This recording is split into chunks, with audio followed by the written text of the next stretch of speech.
Pernahkah kalian merasa diremehkan hanya karena penampilan atau pekerjaan kalian? Cerita ini tentang Slamet, seorang kuli bangunan muda yang sederhana, tapi punya hati yang besar dan tekad yang kuat. Lewat debu, peluh, dan tatapan sinis dari orang-orang, ia membuktikan bahwa mimpi bisa tumbuh dari tanah yang paling keras sekalipun. Siapkan hati kalian, karena perjalanan Slamet bukan sekadar kisah cinta yang tertolak, tapi tentang bagaimana ketulusan dan kerja keras bisa mengubah pandangan dunia. Slamet, namanya sederhana, sejalan dengan hidupnya.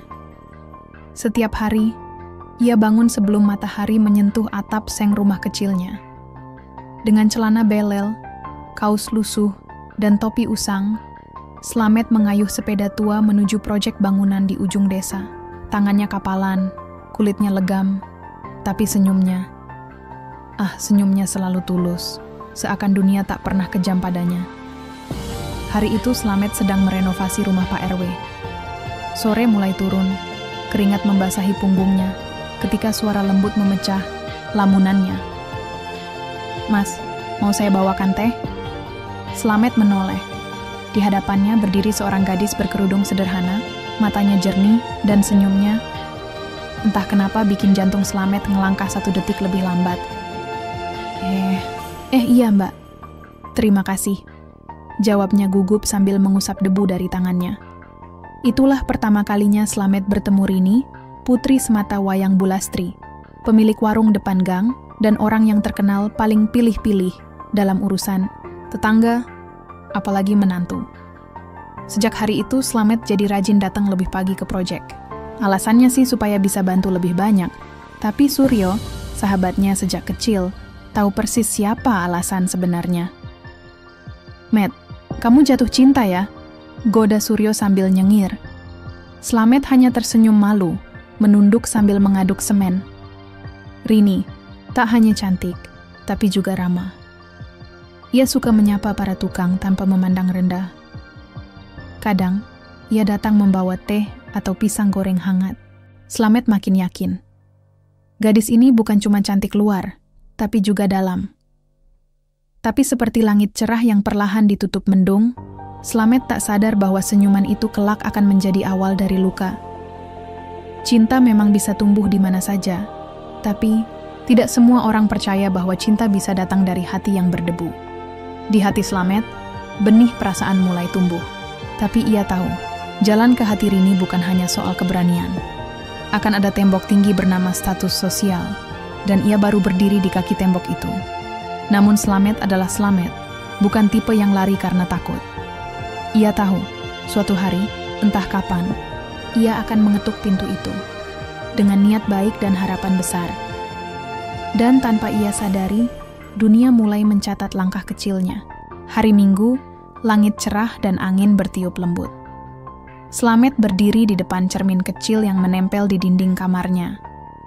Rambut disisir rapi, kemeja putih pinjaman dari Suryo sudah disetrika walau agak sempit di bagian bahu. Ia menatap bayangannya, menarik napas panjang. "Hari ini, Met. Hari ini kamu ngomong baik-baik ke ibunya," gumamnya sambil menepuk pipi sendiri pelan. Dengan bunga dalam kantong plastik dan semangat yang berdebar, Slamet melangkah ke rumah Rini. Jantungnya nyaris copot saat Rini membuka pintu. "Mas Slamet?" Rini terkejut, tapi senyumnya hangat. "Silakan masuk, tapi, ibu lagi di rumah." "Itu justru tujuan saya, Rin. Saya pengen bicara baik-baik sama beliau," jawab Slamet, berusaha tetap tenang. Rini menatapnya sesaat, lalu mengangguk. "Tunggu di serambi, ya." Tak lama, muncullah Bulastri, berpakaian rapi, dengan tatapan tajam yang langsung membuat Slamet merasa seperti anak kecil tertangkap basah mencuri mangga tetangga. "Mas Slamet ya, mau bicara apa?" Slamet berdiri dan menunduk sopan. "Maaf Bu, saya datang dengan niat baik. Saya ingin melamar Rini. Tapi tentu saja, saya datang bukan untuk memaksa. Saya ingin minta restu ibu, kalau boleh." Bulastri tertawa kecil, tapi bukan tawa senang. Lebih mirip ejekan yang manis di luar, tapi pedas di dalam. Mas Slamet ini lucu ya. Melamar anak saya? Maaf, ya. Tapi saya nggak pernah bayangkan Rini jadi istri tukang bangunan. Lihat diri kamu. Celana bolong, sepeda tua, hidup pas-pasan. Kamu pikir itu cukup? Slamet diam. Ia tidak marah, hanya menunduk dalam sambil menggenggam bunga plastik yang tadi dibeli dengan setengah hari upah. Saya tahu saya bukan siapa-siapa, Bu. Tapi saya serius. Saya cinta Rini dan saya janji akan bahagiakan dia. Bu Lastri berdiri. Cinta nggak bisa dimakan, Mas. Dan janji itu murah. Rini berdiri di pojok, menatap ayah dan ibunya silih berganti. Air matanya tertahan, tapi wajahnya jelas kecewa. Cukup, Matt, pulanglah. Jangan datang lagi. Saya nggak mau Rini hidup susah. Slamet mengangguk pelan. Ia tak memaksa, tak memohon. Ia hanya tersenyum kecil, walau bibirnya kaku. Terima kasih sudah mau mendengar, Bu. Saya pamit.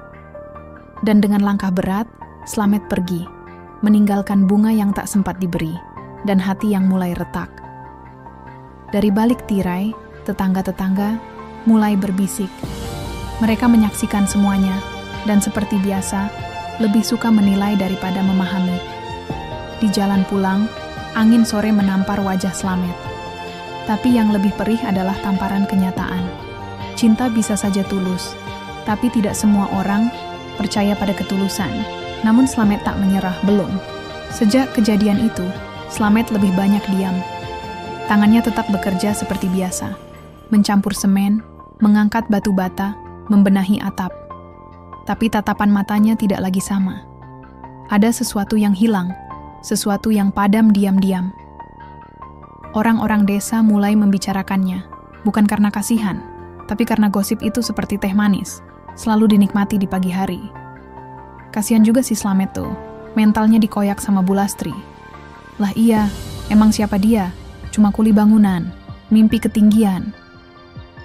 Padahal, Rini cantik, masa jodohnya tukang, kebangetan. Slamet mendengar semuanya. Tapi ia memilih diam. Ia tahu, membalas tak akan membuat hidupnya lebih baik. Dan ia terlalu lelah untuk menjelaskan bahwa perasaannya bukan main-main. Suatu sore, saat langit mendung seperti perasaannya, Slamet duduk di beranda rumah sambil menatap jalan kosong. Suryo datang, duduk di sebelahnya sambil menyeruput kopi, hitam.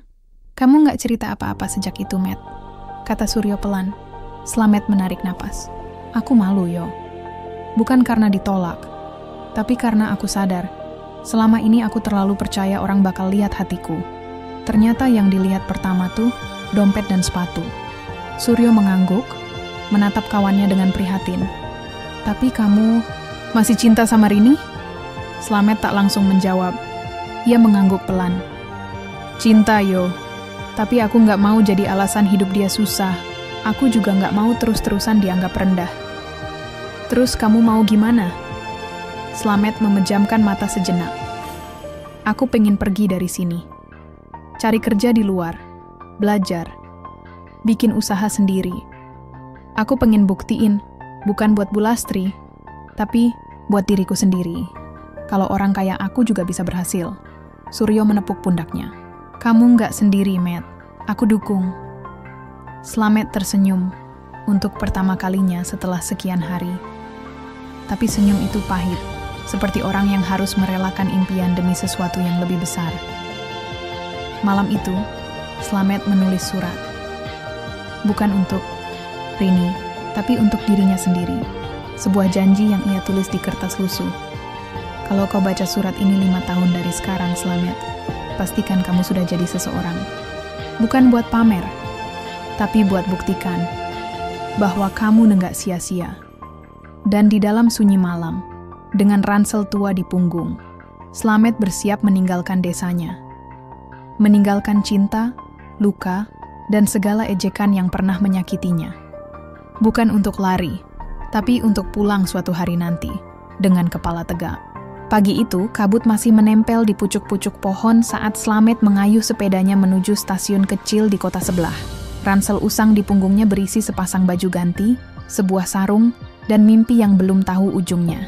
Tak ada upacara, perpisahan. Tak ada air mata dari keluarga.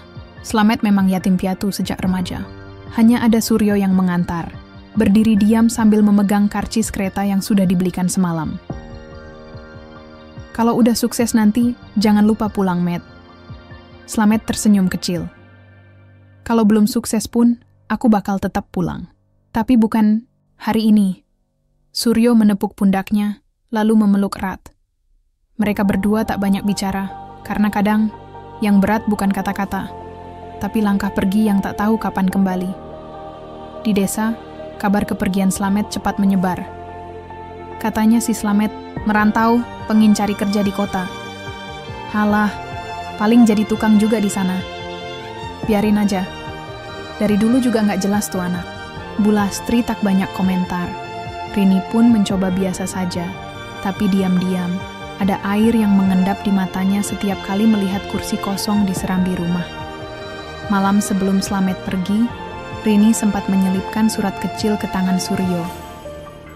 Untuk Slamet, aku tahu kamu harus pergi, dan aku nggak akan menghalangi. Tapi ketahuilah, hatiku tetap di sini, menunggu kamu pulang, Rini. Suryo sempat ingin menyerahkannya, tapi ia tahu, Slamet sedang butuh ruang untuk berjuang, bukan untuk menoleh ke belakang. Sementara itu hidup di kota tak semudah bayangan. Slamet memulai dari titik nol, jadi tukang lepas di proyek kecil, tidur di bedeng sempit, makan seadanya. Tapi semangatnya tak pernah benar-benar padam. Hari demi hari, ia belajar tentang kayu, beton, cara membaca gambar kerja, bahkan cara berbicara dengan klien. Ia mulai mencatat pengeluaran, menyusun proposal kecil-kecilan, dan pelan-pelan membangun kepercayaan. Hidup di kota adalah ujian. Ada hari-hari Slamet menangis dalam diam. Ada malam-malam, ia kelaparan karena uang habis. Tapi setiap kali nyaris menyerah, ia mengingat surat yang ia tulis untuk dirinya sendiri. Dan wajah Rini, yang selalu muncul di benaknya saat malam terlalu sepi. Di tengah kerasnya kota, Slamet membuktikan bahwa luka yang tidak dibalas dengan dendam bisa menjadi bara semangat yang tak akan padam. Ia tidak pergi untuk jadi orang hebat.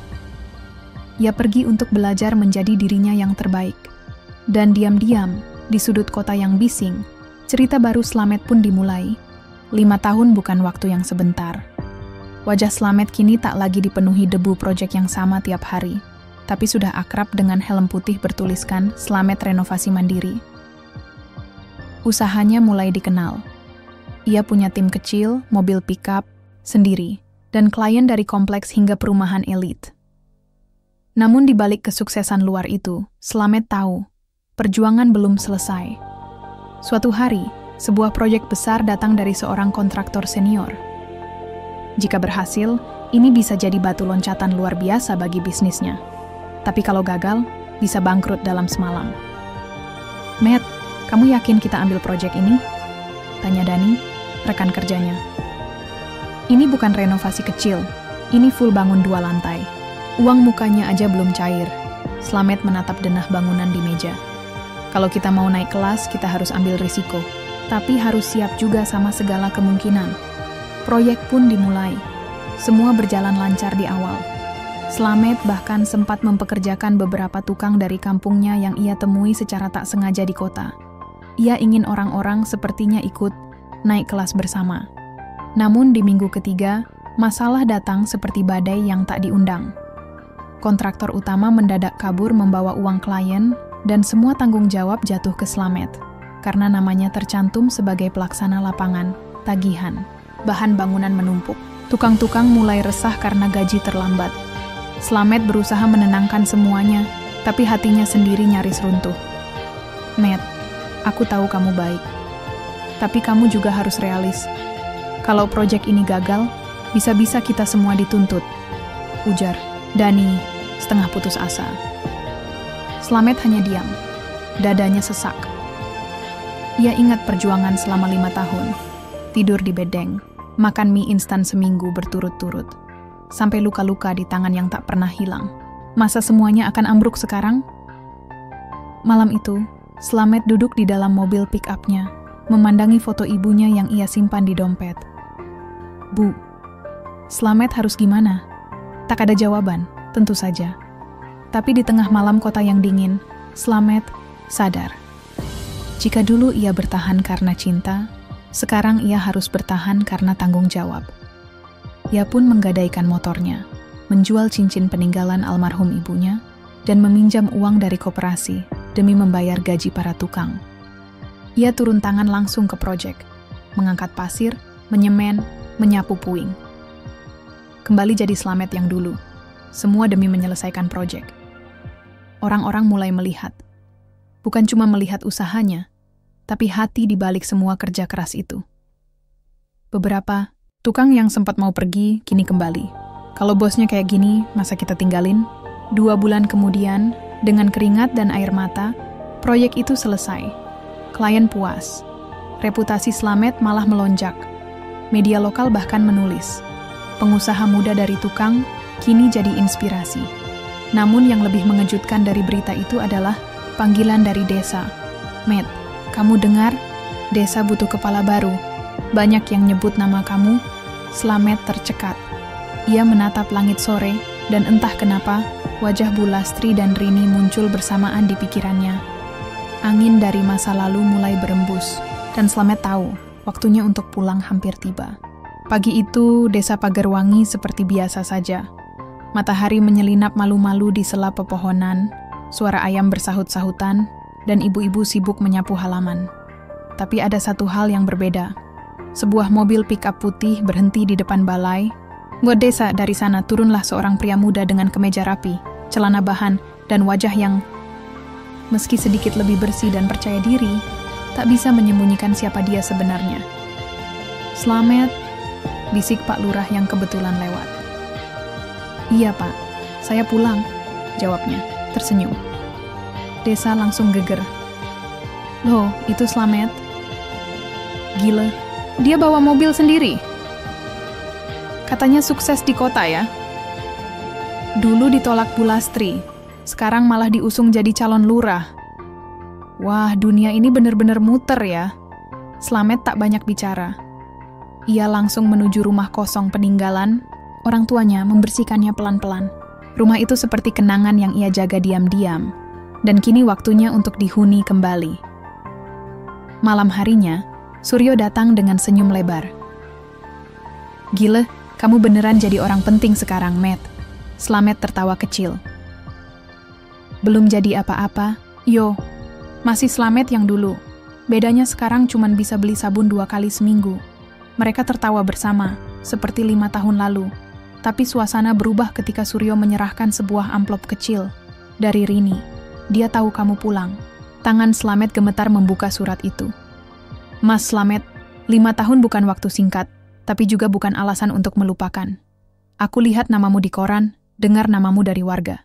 Dan aku tahu, kamu masih orang yang sama. Cuma sekarang, semua orang baru sadar siapa kamu sebenarnya. Rini Slamet terdiam lama. Tak ada kata yang bisa mewakili perasaannya. Tapi yang jelas, hatinya seperti mendapat udara segar untuk pertama kalinya sejak lama. Keesokan harinya, Slamet datang ke rumah Bu Lastri dan ia berdiri di depan pagar, lebih tenang dari dulu, tapi tetap merendah. Pintu terbuka. Rini menatapnya, diam. Bu Lastri muncul di belakangnya. Ekspresinya tak bisa ditebak. Mas Slamet, katanya, dingin. Ibu, saya datang bukan untuk mengungkit masa lalu. Saya cuma mau minta maaf kalau dulu saya datang dengan kondisi yang belum layak. Tapi sekarang, saya kembali bukan hanya untuk Rini, tapi untuk desa kita. Bu Lastri menatap lekat-lekat. Tak ada senyum, tapi juga tak ada hinaan. Ia hanya berkata pelan, kamu berubah, Slamet. Tapi satu hal yang tetap sama. Hatimu, itu yang bikin kamu akhirnya sampai ke titik ini. Slamet tak bisa menahan haru. Kalimat itu, meski tidak terdengar seperti permintaan maaf, adalah pengakuan yang selama ini ia tunggu. Dan saat kabar resmi keluar bahwa Slamet didukung banyak warga untuk maju sebagai calon kepala desa, semua orang akhirnya tahu. Orang yang dulu dianggap hina, kini justru menjadi harapan baru. Hari pemilihan kepala desa tinggal seminggu lagi. Desa Pagerwangi berubah menjadi ramai, seperti pasar malam. Spanduk warna-warni terpasang di mana-mana. Warga mulai membicarakan visi misi, hal yang dulu hanya jadi formalitas. Yang mengejutkan, nama Slamet bukan cuma disebut, tapi dielu-elukan. Dia bukan cuma pintar bangun rumah, tapi juga bangun harapan, kata Pak RT. Orangnya jujur, kerja keras, dan udah buktiin sendiri. Gak neko-neko, timpal ibu-ibu di warung. Lah iya, coba bandingin sama calon satunya, yang kerjaannya cuma janji manis. Slamet tidak berkampanye dengan uang atau janji muluk. Ia hanya datang ke warga, satu persatu, menyapa, mendengar keluhan, dan menawarkan solusi yang masuk akal. Ia tidak menjual mimpi, ia membagi tekad. Namun, di tengah gemuruh dukungan itu, satu hal masih mengganjal. Rini. Sejak surat itu, mereka belum bicara langsung. Slamet merasa seperti kembali jadi anak muda yang canggung. Hingga suatu sore, Rini datang sendiri ke rumah Slamet. "Sibuk Mas Slamet?" tanyanya, tersenyum kecil di ambang pintu. Slamet berdiri canggung. Enggak. Masuk Rin. Mereka duduk berhadapan, seperti dua orang yang pernah sangat dekat, tapi terlalu lama berjarak. "Aku senang lihat kamu pulang," ujar Rini pelan. "Lebih senang lagi lihat kamu jadi versi terbaik dirimu." Slamet menunduk. "Rin, waktu itu aku pergi bukan karena aku lari. Aku pergi karena aku tahu aku belum cukup untuk mendampingimu. Sekarang pun, aku nggak tahu cukup atau tidak." Rini tersenyum, menatap matanya. "Mas Slamet, yang aku butuh bukan orang sempurna, tapi orang yang punya hati, dan Mas punya itu sejak dulu. Hanya saja, dulu banyak orang buta." Slamet nyaris tak bisa menahan air mata. "Kalau sekarang kamu bertanya, aku masih mau jadi bagian dari hidupmu. Kalau kamu masih mau aku." Jawaban itu membuat dunia Slamet berhenti sejenak. Semua ejekan, hinaan, malam-malam lapar dan dingin, tiba-tiba terasa terbayar lunas dengan satu kalimat penuh kejujuran. Hari pemilihan tiba. Warga berbondong-bondong ke TPS. Slamet tidak banyak bicara. Ia duduk di sudut balai desa, menunggu hasil seperti anak kecil menunggu nilai ujian. Dan ketika hasil diumumkan, dengan 78% suara sah, Slamet resmi terpilih sebagai kepala desa Pagerwangi. Sorak-sorai pecah. Suryo berlari memeluknya. Tukang-tukang lama yang dulu kerja bareng di kota, datang memberikan ucapan. Warga tersenyum, menyalami. Bahkan Bu Lastri pun ikut datang, berdiri di depan semua orang. "Saya ingin minta maaf secara terbuka. Dulu saya pernah salah menilai Slamet. Hari ini saya sadar, bukan status sosial yang menentukan nilai seseorang, tapi hatinya. Dan Slamet punya hati yang besar." Semua mata menoleh pada Slamet, yang berdiri terdiam dengan mata berkaca-kaca. "Hidup Slamet!" teriak warga. Hari itu, Slamet bukan hanya memenangkan suara pemilihan, tapi juga memenangkan kembali harga dirinya. Dan ia tahu, perjuangannya belum selesai. Tapi kini, ia tidak sendiri. Di sampingnya, berdiri Rini, tersenyum, menatapnya, penuh bangga. 3 bulan setelah pemilihan, desa Pagerwangi terasa berubah. Bukan karena jalanan diperbaiki, atau lampu-lampu baru dipasang, walau itu juga terjadi, melainkan karena suasana hati orang-orang yang ikut berubah. Mereka lebih percaya, lebih semangat, dan lebih saling mendukung. Dan semua itu, perlahan tapi pasti, dimulai dari satu nama, Slamet. Sebagai kepala desa, Slamet tak pernah memakai mobil dinas. Ia tetap naik motor bebek tua yang dulu sempat digadaikan, lalu ditebus kembali dengan susah payah. Ia duduk di warung rakyat, minum kopi bersama petani, dan mengunjungi warga bukan hanya saat butuh suara, tapi karena memang peduli. Slamet tahu rasanya diremehkan. Ia tahu betapa pahitnya diminta jadi orang lain agar dianggap pantas. Maka, ia membangun pemerintahan desa yang bukan hanya soal pembangunan fisik, tapi pembangunan harga diri warganya. Hari itu, rumah tua peninggalan orang tuanya resmi direnovasi, tapi bukan untuk ditinggali sendiri. Rumah itu ia jadikan rumah harapan, pusat pelatihan kerja dan keterampilan untuk pemuda desa. Tempat mereka belajar bangunan, pertukangan, desain interior, hingga mengelola usaha kecil. Tempat bagi mereka yang dulu dianggap tidak punya masa depan. Slamet berdiri di depan rumah itu, memandangi tulisan kayu di atas gerbang. Jangan takut mimpi, asal siap kotor dan jujur. Rini datang dari arah belakang, membawa 2 gelas. Teh hangat. Kata-kata itu kayak kamu banget. Slamet tersenyum. Kamu percaya nggak? Dulu aku pernah hampir nyerah. Tapi entah kenapa, bayanganku soal masa depan selalu ada kamu di dalamnya. Rini menatapnya lembut. Dan sekarang, kamu bukan cuma bayangan, kata Slamet sambil menggenggam tangannya. Kamu rumah. Malam itu, di tengah pesta kecil yang diadakan warga desa, Slamet berdiri di depan semua orang. Bukan sebagai kepala desa, tapi sebagai anak kampung yang pernah diremehkan dan kini dipercaya. Waktu saya muda, saya sering mikir, apa saya pantas? Dihormati kalau kerja saya cuma tukang? Ternyata jawabannya bukan di pekerjaan, tapi di cara kita hidup. Kalau kita jujur, kerja keras, dan nggak nyerah, lambat laun orang akan lihat siapa kita sebenarnya. Semua terdiam. Beberapa mata berkaca-kaca. Bu Lastri menunduk pelan, lalu bertepuk tangan. Disusul seluruh warga. Bahkan anak-anak pun ikut bersorak, meski belum sepenuhnya paham arti kata harga diri. Slamet menatap langit malam, penuh bintang. Tak ada lagi rasa malu, tak ada lagi rasa ditolak. Karena ia tahu, rumah bukan cuma tempat pulang, tapi tempat di mana akhirnya seseorang diterima sepenuhnya, apa adanya. Dan Slamet akhirnya pulang. Bukan hanya ke desanya, tapi ke dirinya sendiri, tamat.